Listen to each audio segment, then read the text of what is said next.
Greetings, mortals. Welcome to Fatal Fortunes. I'm Al. I'm Nathan. Join us for a deep dive into some of history's most fascinating characters who live dangerously beautiful lives and whose legacies haunt us today.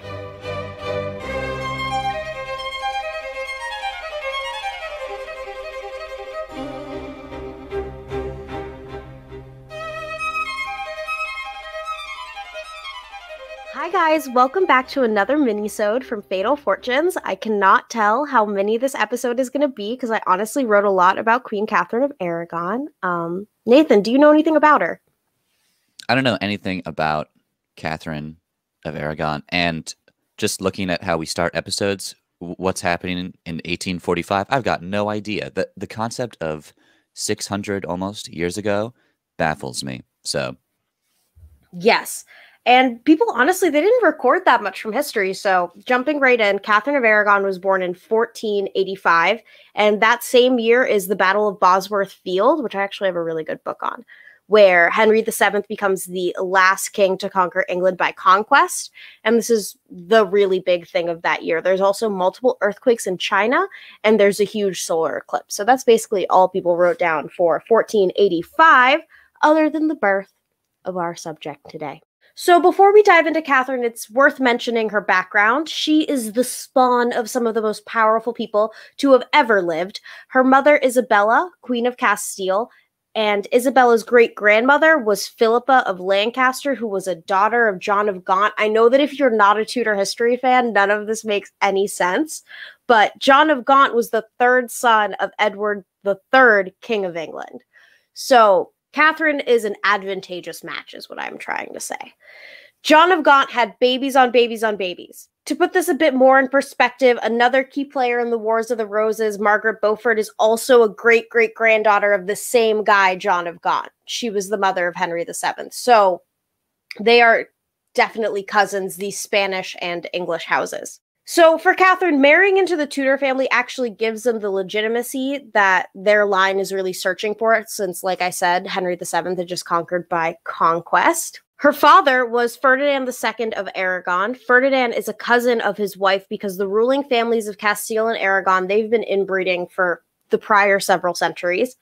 He hypothetically has a claim in his own right to the throne of Castile, but it's pretty distant. Because of her parents' marriage, the three kingdoms they control are united in a personal union, but they are not one country. I want to emphasize that this is the beginning of modern Spain, but this is not what we would know as Spain. In Castile, Isabella takes precedence over Ferdinand and vice versa in Aragon. Before the birth of Catherine, Isabella had 6 pregnancies, with 4 resulting in live births. Her elder siblings were Isabella, Queen Consort of Portugal, and Princess of Asturias, which is the name that it's basically the Prince of Wales version for Spain. John, Prince of Asturias. Joanna, Queen Regnant of Castile, and Maria, also Queen Consort of Portugal, after she married her sister's widower, Manuel I of Portugal. And fun fact for me, Isabella and Manuel had a son who, if he had lived, would have united the entire Iberian Peninsula under one crown, but we will never know what could have been. I was just reading something about Spain the other day about how they are asking for a lot of immigrants to come in because their workforce is super old. So they need all of these young people to come to Spain. But maybe we'll all move to Spain and then it just won't be Spain anymore. So you're talking about how this wasn't Spain then, Spain is temporary. Just like all things. Spain's just an idea. It is. Yeah, it's a concept. Catherine was born at Archbishop's Palace of Alcalá de Henares. She was born on the night of December 16th, 1485. Because she's the youngest of her siblings, she doesn't really know all of them as well as you might think. By the time she's really cognizant, all of her other siblings have been married off to various royal houses. She's also born during the middle of her parents expelling the Muslims from Granada and Al-Andalusia. So she's basically born and growing up in a battlefield. Catherine was quite short in stature. She has long red hair, wide blue eyes, a round face, fair complexion. She studied arithmetic, canon law, civil law, classic literature, genealogy, heraldry, history, philosophy, religion, and theology. I feel like we don't even teach kids all that stuff today. No, I was about to ask, what is canon law? Is that just common or something? Yeah. Interesting. Yeah. I mean, I think I would love to see like studies on the ethics of canons and their legality. But Maybe canon law is like religious law. oh, that could also be. Because as a law student, no one has told me what canon law is. It's Yep, definitely nothing. ecclesiastical law. Perfect. There you go. That's why we're not hearing about it today. She also learned how to speak, read, and write in Spanish and Latin, and also spoke French and Greek. She was taught domestic skills such as cooking, dancing, drawing, embroidery, good manners, lace making, music, needlepoint, sewing, spinning, and weaving. Sounds just like me. What is funny enough, she is not taught English. Even though from the time that she's 3 years old, the House of Trastamara is saying that they are going to marry her to Arthur, Prince of Wales. So I would think that they would have taught her English at this point. Doesn't really make sense as to why they don't. She was even friends with Erasmus. Erasmus said that Catherine loved good literature, which she had studied with success since childhood. So even though we're not teaching women in the same way that we're teaching men, I think Isabella is really cognizant of the fact that her education was not up to par with someone who would be queen of a country. So she's ensuring that her 4 daughters never have those handicaps. The marriage is planned from when she's a very young age, but for Ferdinand and Isabella, there's a glaring problem. Edward Plantagenet, 17th Earl of Warwick.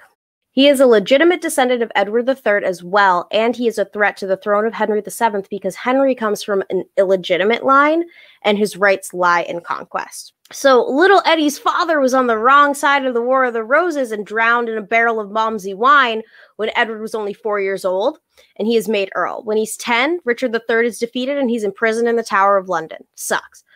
In 1499, Edward is involved in a plot to escape with pretender to the throne, Perkin Warbeck.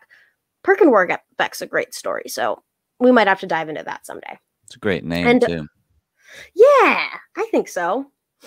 And although he's been minding his business in prison for the previous 14 years, he is executed for this offense. A lot of contemporaries in the 1400s believed that this was a response to pressure from Ferdinand and Isabella. Catherine later said that she believed her trials in later life were due to this transgression committed to get her to England. Arthur and Catherine are married by proxy in May 1499, basically right after Edward Plantagenet is killed. And she actually didn't depart Spain until 1501, which I think is weird. Yeah, I guess why would someone do something like that? Is that the honeymoon phase or something? I just don't imagine them having something like that back then. So why the 2-year wait? I think it's because they're so young. Maybe they don't want to send 2 15-year-olds to live together is the only thing that I could think of. Wait, they're both 15 at the time. Yes, Catherine's a year older than Arthur. Wow, so he's barely in his teenage years. Yeah, so I think that the problem is that they don't think Arthur's old enough to be husband because he's Prince of Wales. So the second he has a wife, they're going to send him to Wales so he can start governing there in his father's stead. And he's got to know how to do that. And I don't think I would have known how to do that as a 14-year-old. Life was different. The past was the worst, and life was different.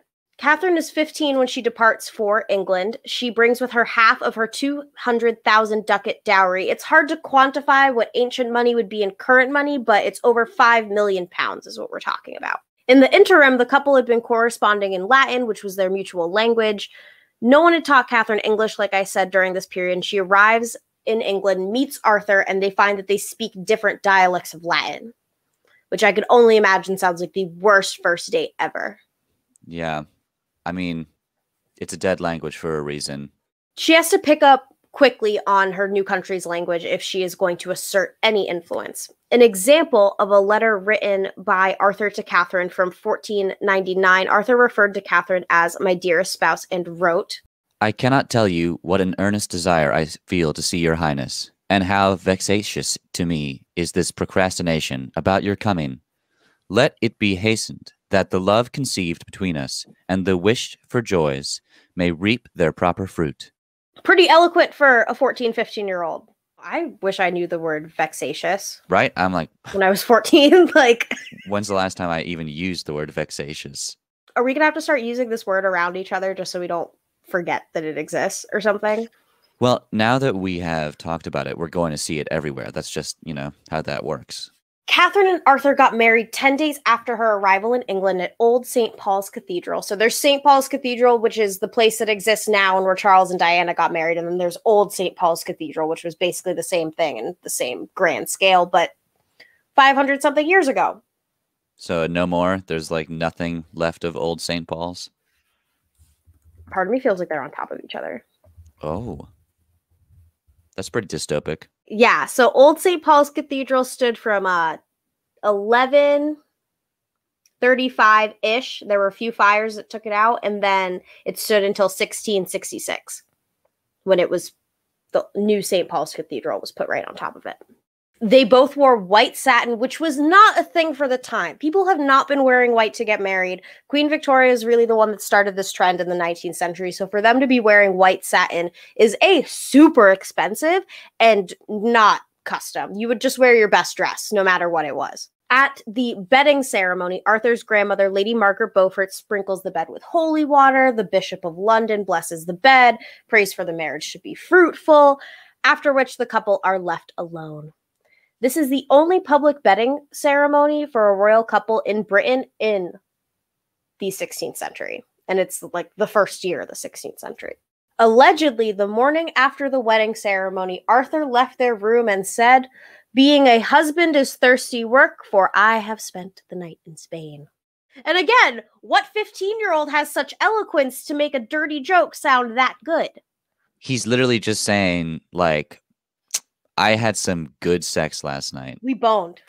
That's what he walked out there and said. Instead, he hits us with that line, like, all right, Arthur. For about a month, they stay at Tickenhill Manor, which still exists today, before they proceed to the traditional seat of the Prince of Wales, which is Ludlow Castle. Arthur had 3/4 siblings who were all educated together separately from him, but as future king, he's raised farther away to show dominion over Wales and also to, pay thanks to the people who were on Henry VII's side in the war. You would usually give them one of your children as a ward, as a thank you. And, Arthur is enjoying governing Wales because it's the first time in forever that there's no actual border disputes. So it's March 1502. Catherine and Arthur both fell ill with what seems to be sweating sickness. This is one of the first outbreaks of sweating sickness that they've ever seen in England. Catherine recovers to find herself a widow because Arthur has died on April 2nd, 1502. He was buried at Worcester Cathedral, which was actually a huge pilgrimage site at the time. Like, people don't really go to Worcester for fun when they go to England anymore, but it was a big site back in the day. At this point, Henry VII is faced with the challenge of avoiding the obligation to return the 200,000 ducats to Ferdinand, half of which he still hasn't even gotten yet. And then her father is wondering, do I just recall her to Spain to take holy orders or to marry someone else? Then there's another tragedy in the Tudor family. Following the death of his wife, Elizabeth of York, in February 1503, she actually dies on her birthday, which I think is pretty sad. King Henry actually considers marrying Catherine himself, but the opposition from her father and potential questions over legitimacy of the couple's issue ended those negotiations. I think there are a lot of people that I have barely even touched the surface of learning about that are all related to each other, royalty-wise. And I just want to do a plug here. There's this guy named Useful Charts. So if you're ever confused about how all these people are related, you can get a 2x4 poster that will tell you. He's really nice. He's Canadian. Useful Charts. So while she's the widow of Arthur, Catherine becomes a much less advantageous match to a further tragedy because her mother dies in 1504. So that's what we're talking about here. We're talking 1502, you lose your husband. 1503, your mother-in-law dies. 1504, your actual mom dies. Castile had been larger and more robust of the two kingdoms, and now that she's the sister of a queen, not the daughter of a queen, the likelihood of her full dowry being paid is diminished. Eventually, it is agreed that Catherine's going to marry Henry, Duke of York, Arthur's younger brother, 5 years his junior, which means if Catherine was already older than Arthur, she will be bad older than Henry. During this time, she was housed as meagerly as possible. She's begging her father for money to pay her staff, and now none of her clothes that she originally went to England halfway through puberty fit her anymore. But he says, nope, you are England's problem, Dowager Princess of Wales. At one point during the 7 years where the men in her life fight about the negotiations of her future, she asked to be recalled to Spain so she can take holy orders. She's finally like, I'm going to give up. And instead, in a crazy twist of events, she's actually made an ambassador and becomes the first female ambassador in English history. Actually, not English history, Europe as a whole. She's the first female ambassador for all of Europe. To marry Henry, Catherine needs a dispensation from the Pope because having been married to Arthur, that basically makes her Henry's sister according to church rules. She testified that she and Arthur had never had sex and the dispensation is granted. What I actually learned in further research is that when the Pope granted this dispensation, he said, even if it has been consummated. Like the Latin term can translate to even if or in spite of. That's so strange that the church is bending their rules to people who have a lot of power. They did that all the time. I wonder if they've continued to do that at all. Well, there's more to go on with the Pope in this story.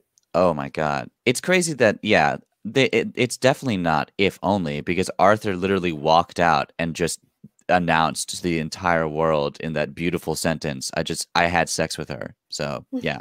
But also, 15-year-old boys lie. That's fair. 15-year-old boys lie. And Catherine, as devout as she was, and as serious about religion as she was, why would she have lied? So that is definitely the big controversy of Catherine's life.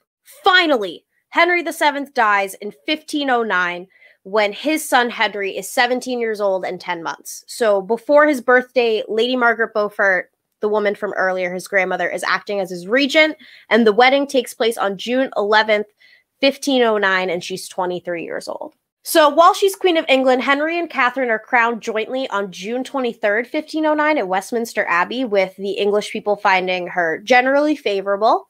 And this is one of the only joint coronations that you can find. I'm pretty sure that the next joint coronation of man and his wife was actually George VI and Elizabeth, the Queen Mother, in the last century. Because either the king would already be married to someone, or like with James of Scotland, he was already crowned king, and his wife was already Queen of Scotland when he came down to England. So why coronate her too? Somebody always dies and has to get replaced, and it's just never lined up like this. Or with the Hanoverians, they all hated their wives. Oh, shit. So they would purposefully bar them from said coronations. So big deal.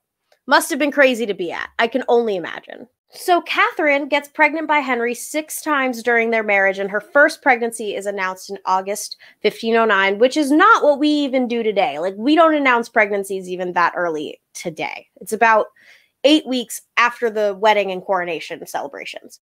So this is where Catherine's wild reproductive woes really begin.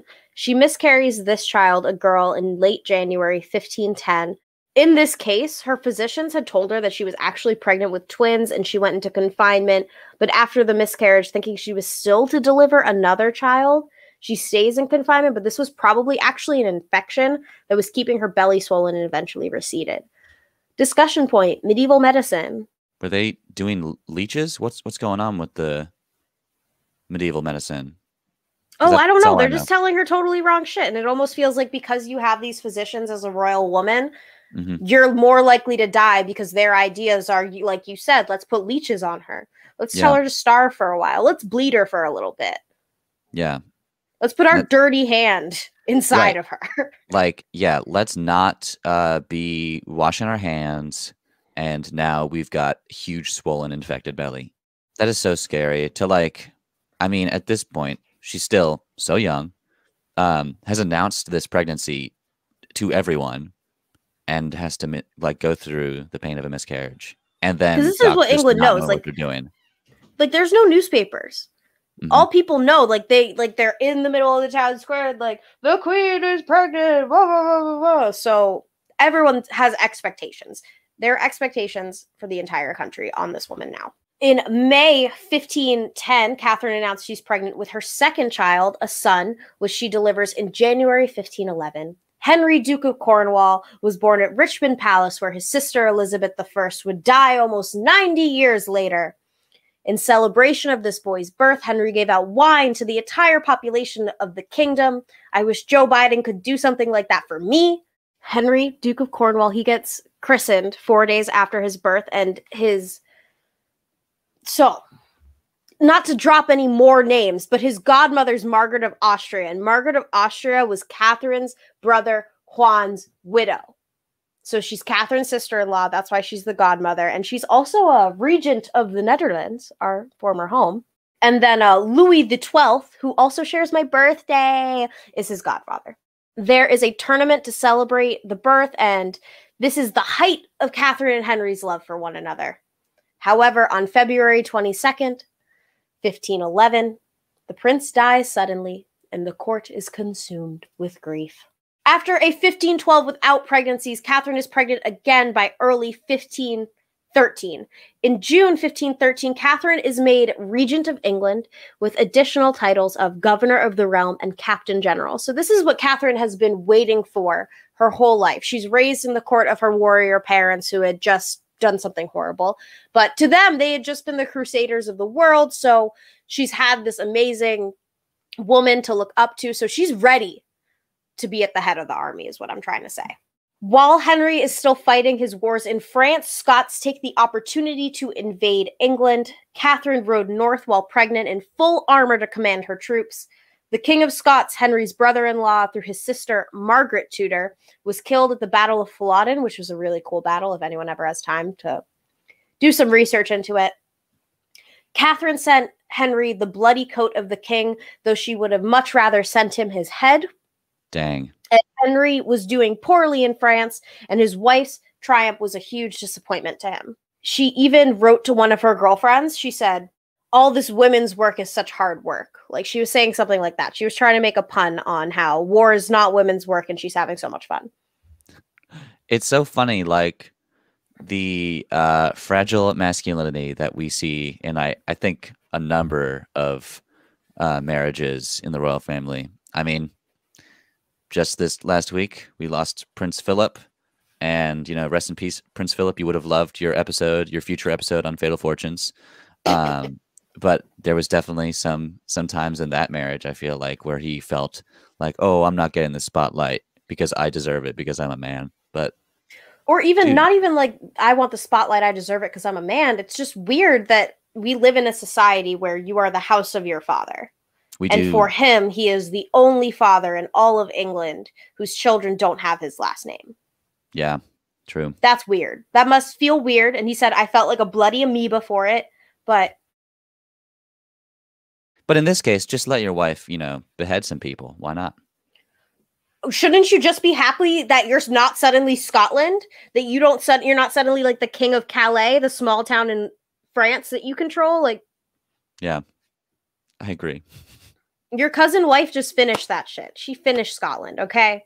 Henry returns in October, and Catherine miscarries a boy that's almost full term, and they're devastated as a couple again, and this is just part of the slow descent that their relationship is having.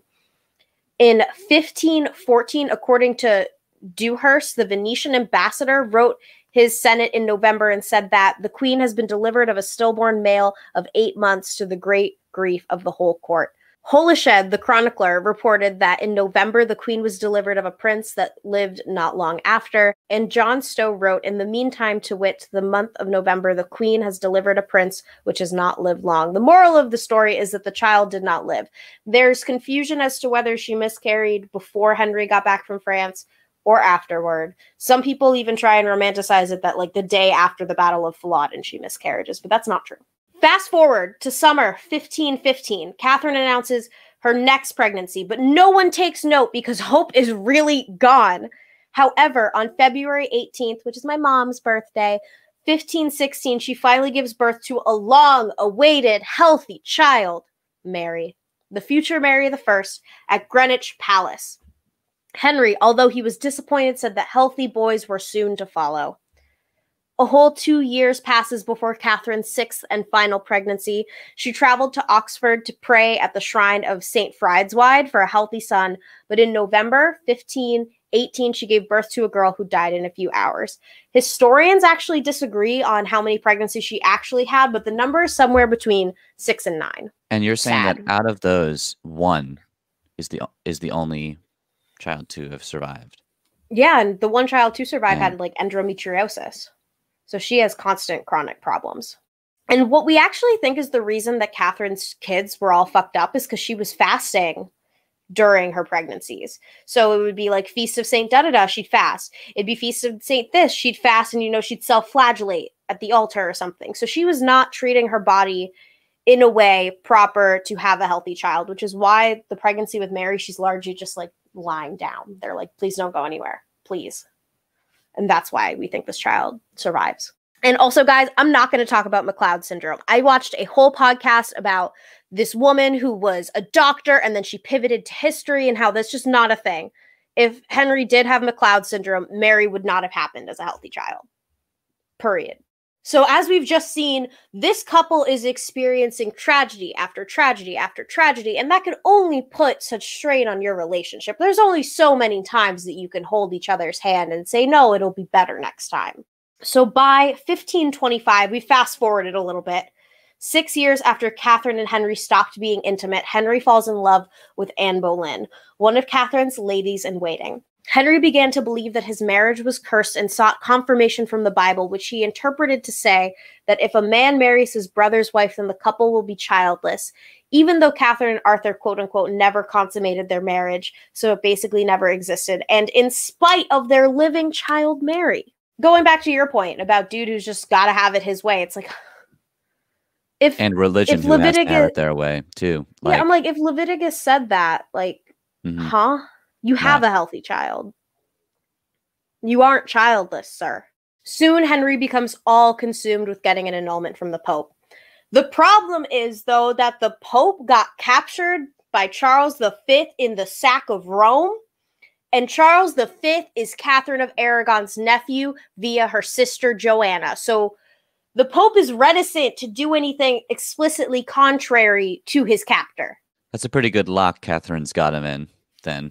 You know, there's no way he's getting out of this marriage. No way. I'm sure. So the Pope says no. Okay. 3 different church courts say no. Good. Catherine has been banished from court. Her old rooms are given to Anne Boleyn.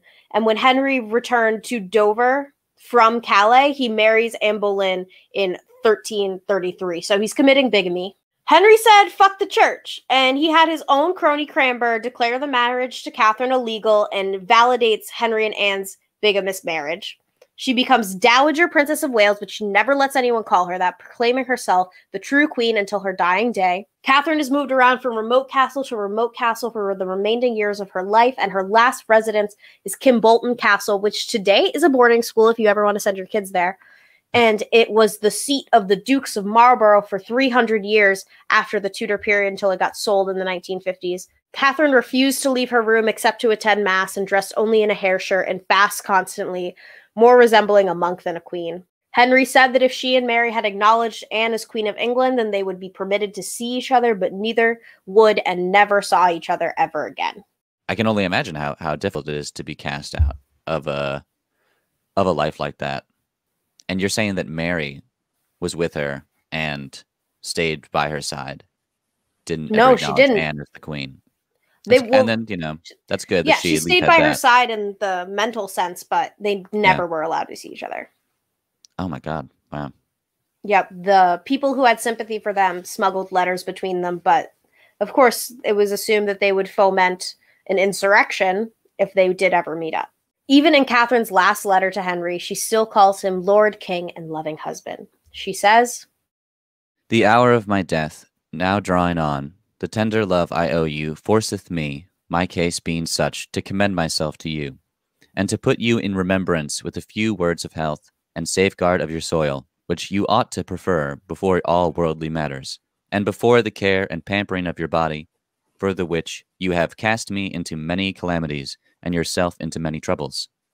For my part, I pardon you everything, and I wish to devoutly pray God that he will pardon you also.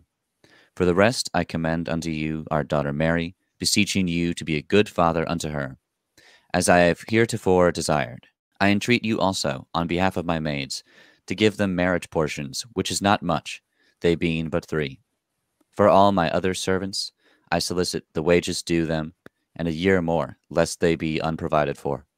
Lastly, I make this vow, that mine eyes desire you above all things." So it's dubious as to whether Catherine actually wrote this, but all historians have agreed that she would have said something like this. Because you know how it happens with letters. Basically, all of Henry's letters to Anne Boleyn have actually ended up in the Vatican archives somehow. So I could totally see like the Venetian ambassador or Chapuis or something, the king just like handing him this note and then like jotting it down really quick. But the one that we have is not the original.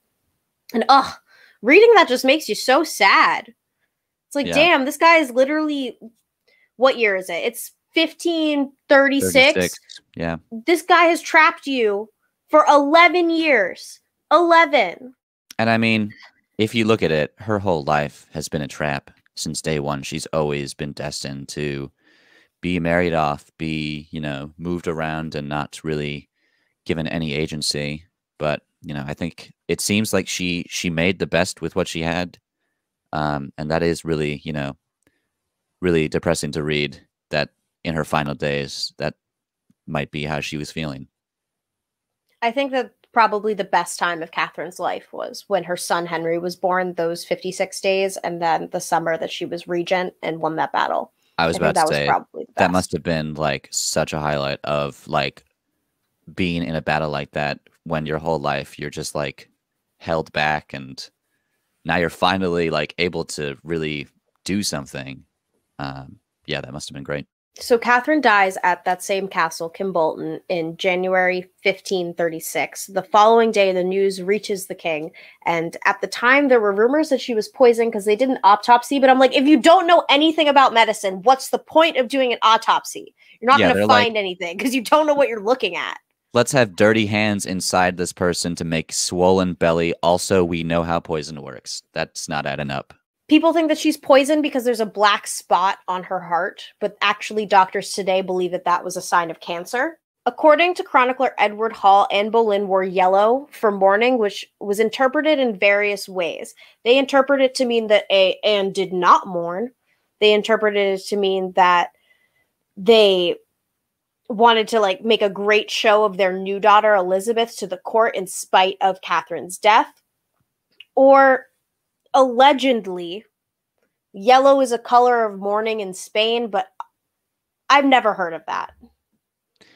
Yeah, I've always seen yellow as like a very happy color. I don't know what Spain's deal is, but I have also not heard of anything like that coming from Spain. But anyway, most people saw this as vulgar and as distasteful as we do here today. So even though Anne and Henry are both wearing yellow, they're both outwardly projecting this very weird mixed signal attitude. Privately later that night, they're both sobbing. Because I bet you've realized we moved heaven and earth to get married when we could have just waited another 3 years for this woman to die. True, and now there's all this controversy, I'm sure, surrounding Anne. So of course, and she's an episode, guys, this year in this season. So get ready, and we're gonna have Historical AF podcast on to do an Anne Boleyn quiz show. So not to get too much into Anne, but also another thing. Imagine these two women who had the master-servant relationship suddenly having that flipped on its head, having their lives be inseparable from one another. You can't talk about Catherine of Aragon without talking about Anne Boleyn. You can't talk about Anne Boleyn without talking about Catherine of Aragon. So Henry and Anne, they're crying, they're upset. They're like, why did we just wear yellow? We're such dicks.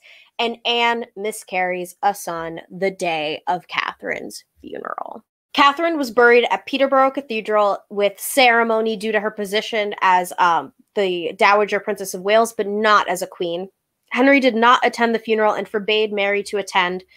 And one of her maids that came with her from Spain, Maria de Salinas, was her chief mourner. And Maria, she's a really interesting character for the time because she came over from Spain when she's a young girl to England, marries into the English court, etc. And then Henry, when he's keeping Catherine in confinement, basically she says, I don't give a fuck. I'm 50 years old. I'm getting on my horse in the middle of winter and I'm going to go nurse my friend in her final illness. And she doesn't get like thrown into the tower for that or anything. But it was really cool to see a woman take agency by the balls and say, no, I'm getting on the horse. I'm going. I don't care that Henry's about to go on his crazy execution phase. Maybe this is like just before Henry's like fatal jousting accident. Like that fucked up his brain. Oh, I didn't even know about that. Yeah. So in 1535, I believe, Henry is jousting to do like, they're celebrating like the birth of Elizabeth, stuff like that. And he doesn't pull his visor down. Oof. And gets stabbed in the eye. Ouch. Yeah.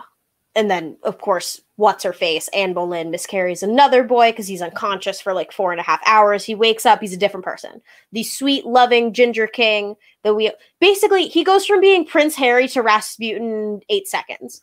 But guys, that is the life of Catherine of Aragon. I know that this was long and short at the same time. I know that there were probably details that we left out that you probably thought were really cool, but you know, we've been sitting here for 56 minutes on a Sunday morning, and I barely feel like we even scratched the surface. So we will leave in our show notes a bunch of books, documentaries, movies, TV shows that are all about Catherine of Aragon, so you can learn what you want to learn about her. And just a note, whenever you see her dressed as a dark-eyed, dark-haired Spanish beauty, she didn't look like that.